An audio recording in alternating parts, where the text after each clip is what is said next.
lot of emotions going on, with all the rumors around the Bay and all the he say, she say, and a lot of times I found in between these albums that people actually say things like, oh well, yeah, Short is old news now, it's over for him. This has been like after Born to Mac, after the Ghetto, Short Dog House, after Get In Where You Fit In, he moved, he's washed up, all this stuff, you know what I'm saying?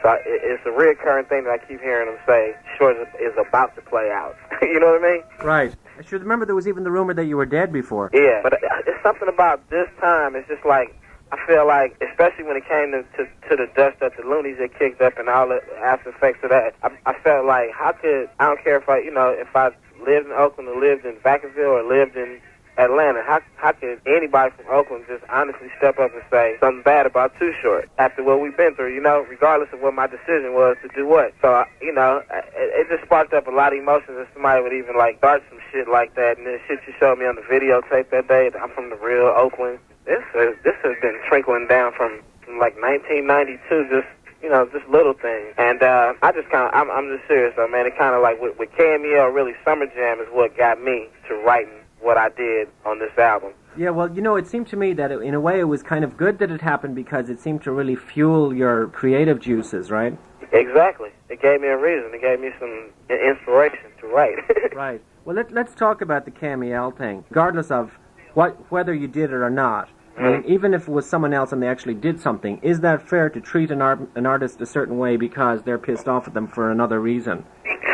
Well, two things are involved. First of all, you deal with KMEL's actions and the reasons why they said they acted that way, right? Right. The reaction that they had to what they considered me doing to them. But also, you got, just like everything is a rumor surrounding me, also you got the rumors surrounding KMEL about what really was the reason why they made their decision is to end the show and to do this whole blackball Too Short thing, you know what I mean? Right. It wasn't just the fact that Too Short got into it with somebody that they ended the show. That was not the single factor to why they said this show is over. There were other things involved. Could be rumors, could not be, but, I heard they were having problems with the Isley Brothers. I heard they were having problems, not major problems, I heard they were having some kind of confrontation between Notorious Big and E40. And KMEL was trying to address that at the same time. And at the same time, they were trying to, resolve this Looney's Too Short thing. At the same time, all this stuff was going on. They ended the show, and they said they ended the show because I bum rushed the stage. All that's bullshit. All that was bullshit. So you were just a handy scapegoat, in other words. In a certain sense.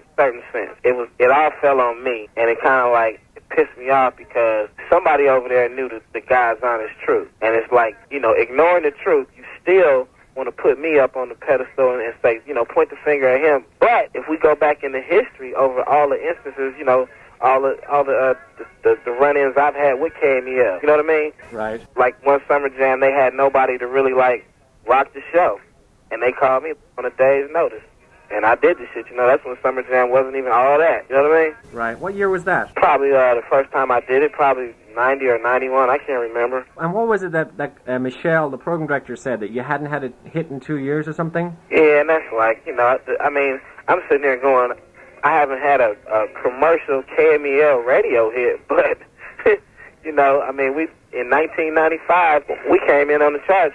I guess it was January, February, we came in on the charts. #1 R&B, #4 pop charts, you know what I mean? Right. I'm like, gold album in a matter of days. I'm like, shit, is that not an accomplishment? Is that right. Not something that you can... Well, what surprised me was their action that they banned you. I mean, didn't you think that was really weird? And they not only did they promise not to play me, but they actually, put out letters and phone calls to their affiliate stations to not play my shit. And it's like, I was like, cool. I never really, what the stuff I've been doing, as far as I know, they hadn't really been supporting me anyway. I mean, so I'm like, shit, what's the loss? What are you? I think it's great that you called them out.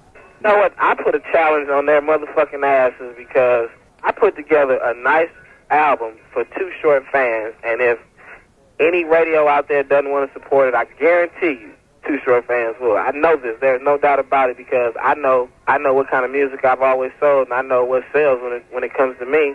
Yeah, and it's like, I'm sitting there going, who the fuck made KMEL the Bay Area Hip Hop Authority? Who the fuck put them on that pedestal to say that they can say who is and who ain't because they're on the air? Because they're the #1 station in the Bay or whatever? Does that determine careers? Fuck all that blackball shit, it won't last. KMEL, y'all